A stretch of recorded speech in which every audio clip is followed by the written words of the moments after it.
Should you forgive your ex-wife? Just asking this question might cause the anger to rise up in you. But at some level, you might suspect that forgiving her and moving on have something to do with one another. I'm Rachel Sloan. I'm a divorce coach for men. And this topic comes up a lot for me with my clients. And when it does, they often get angry, right? The default response is like, me, forgive her. Forgive her after what she did, after what she put me through, after what she put my kids through. I'm supposed to forgive her, really. And they get mad. And they're actually right. They're right to get angry. They're right to be indignant. And what you'll find is that there's a place in your divorce, there's a stage during and after the divorce when you need that anger, when you actually shouldn't forgive her. That anger is a powerful and necessary source of energy and motivation. There is a stage in this process where anger really serves you. It helps you let go of her. It helps you let go of the need, the desire to reconcile with her. It helps you accept the hard truth of what has happened, and it helps you move on. But more than anything, it helps you regain your confidence, because that's what anger is at its core. It is the part of us that fights for us, for our own value, for our own self-worth. It flares up when essential boundaries have been crossed. Anger is a voice that says, you can't do this to me. This isn't right. This isn't okay. I don't deserve this. I deserve better than this. I have repeatedly seen anger lift men and women out of depression and despair to a place where they're actually able to fight for themselves and fight for their futures. There is a time after every divorce where anger is a much needed source of energy, of motivation, of drive. But there's also a time when anger outlives its usefulness. There is a moment where forgiveness will start to become crucial, where letting go of anger becomes important, because just like anger can take you out of that numb, like non-life state of depression, it can also push you past health, past well-being, and into a very bitter, empty life of resentment. If you're not sure which stage you're in, if you need the anger or if it's starting to lead into resentment, then you can download my free guide. It's called The Emotional Stages of Divorce for Men. The link is in the video description. It will help you identify where you're at and what steps you need to take right now. When you're at this tipping point, when you're squarely grounded in your sense of self-worth, right, when you've regained some of that and you are really genuinely ready to move on, like all of you wants to move on. There's not a part still holding on and trying to pull you back into the marriage, even though you know it isn't possible. When you're at that point, now forgiveness becomes crucial. And in that moment, when you do forgive her, it's not going to be for her. You're not going to forgive her because she deserves it, or because you're okay with what happened, or because it makes you the bigger person in the divorce. In that moment, at that stage, you're going to forgive her because you have to, if you want to be happy. Because if you don't, she is always going to hold a power over you. She is going to be this weight in your daily life, robbing you of moments that could be joyful. And she's going to do all of that without even knowing that she's doing it, because it's going to be happening inside of you. Once anger has done its job of helping bring you back to life in this new post-divorce world, it can't do anything but pain to hold on to that grudge. At that moment, it transitions from being beneficial to being harmful. When you think, I will never forgive her, right? What she's done is too bad. I'm never going to forgive her. How do you feel?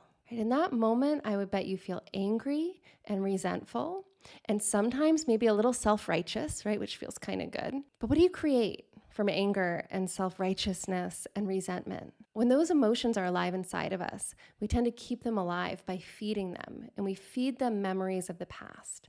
We relive those painful events. We relive all of the ways that we were wrong and betrayed and hurt, all of the things they did bad, to keep feeding those emotions. That's how we perpetuate the anger. We tell ourselves the story of the injury again and again and again, and in the process, we relive it again and again and again.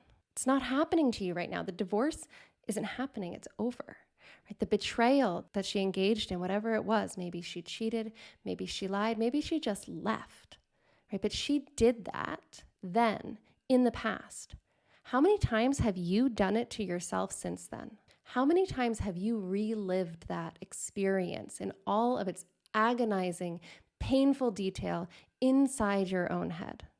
How many times have you heard her say those hurtful words? How many times have you watched her walk away? How many times have you relived it yourself after it happened? Often we think that we're not going to forgive someone because they don't deserve it, as though we could somehow hurt them by holding on to all of this anger and resentment and self-righteousness inside of us.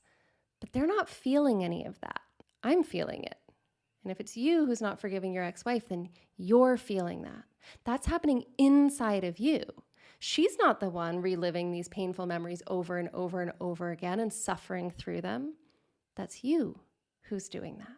This elaborate mental replay that our brains play out over and over and over again, they're not punishing her. She's not suffering because of them. They're punishing you.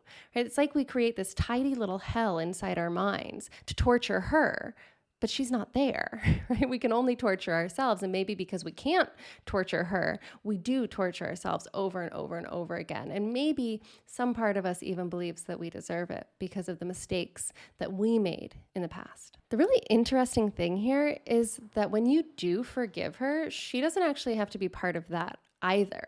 Just like you not forgiving her really doesn't involve her at all, you forgiving her doesn't have to either. She doesn't even have to know that you do it. The forgiveness really has nothing at all to do with her and everything to do with you. Forgiving her is a gift that you give yourself to free yourself from that endless internal replay of pain and suffering and abuse and neglect and abandonment. It is to step out of that painful experience and live here and now where that abuse is not happening to you any longer. I recently read a quote, I cannot remember where, but it said, when we hold on to hurt, we are emotionally and cognitively hobbled and our relationships suffer. And this is so true because when you're in that replay, when you're in that anger and resentment, you're really not here. You can't think clearly. You see everything through that like shiny red filter. It colors every experience you have. We're very much handicapped by our lack of forgiveness. We're handicapped by holding on to that anger, to that rage, to that resentment past the point of its usefulness. And all of our relationships suffer, but maybe most of all, the relationship that suffers is your relationship with yourself. Because you're hurting yourself. You're constantly exposing yourself to these torturous memories over and over and over again, right? That's not you living your best life. That's not you healing and moving forward and showing up in new relationships. That's not you able to give and receive love. And that's definitely not you loving yourself. How do you do it? If you're ready, if you're at that stage where it's time to forgive her and free yourself from the cage of resentment, how do you actually do it? It's my experience that the easiest and most effective way to forgive someone is to separate out the actions they took from the person themselves. Because in this way, when we do that, when we separate out what they did from who they are, we can now forgive the human being without condoning or justifying the action. Now, this is nearly impossible to do for someone else, especially for ex-wives, if you haven't already done some of this work for yourself. So I'm going to give you an example of what that looked like for one of my clients, doing this for himself first, and I think you'll see how then you can apply this to forgiving somebody else, especially an ex. So this particular client had had an affair, and then he lied to his wife about it. Now, there's a lot more to that story, but the end result was they ended up getting divorced, and he hated himself for it. And he could not let it go. He could not move past it. And he had all of these thoughts running through his mind over and over and over again that were basically like, I'm a liar, I'm a cheater, I'm a piece of shit, I can't believe I failed like this, I am such a horrible person. And what I want you to notice about his thoughts is that they're identity thoughts.